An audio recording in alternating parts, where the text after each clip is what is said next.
you started out by talking a little bit about the fires in LA. And a lot of the talk around those fires and the recovery has been around the insurance industry. So when we're talking about making landscapes more resilient, what effect would that have on insurance premiums and why? One of the things that the platform surfaces is what is a fire risk and what is a drought risk. But rather than seeing that as a static risk,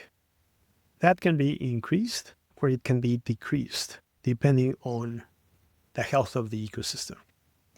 And so you can see it in a way, perhaps very tangible to a lot of people, is that some of these insurance companies have had to pull out of certain parts of the planet just because the risk is so high and intrinsic that unless a lot of different variables would change, that risk will always be high. So as soon as a regeneration project starts to happen, but one that is effectively, for example, changing the small water cycle,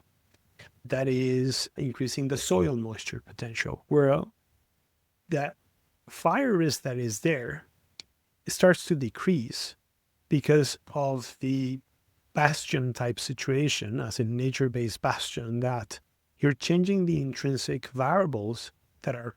present in a specific region, where if fire would happen, the ability for that fire to spread is diminished. And so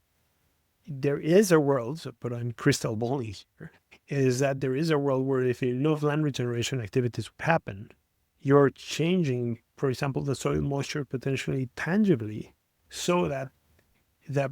presence of fire might be the same in the surrounding areas, but its impact and the associated risk, actuarial risks on that land will be diminished to the point that insurance companies can actually be back and operating into the region, because now they know that premiums can be actually covered as you're diminishing the risk.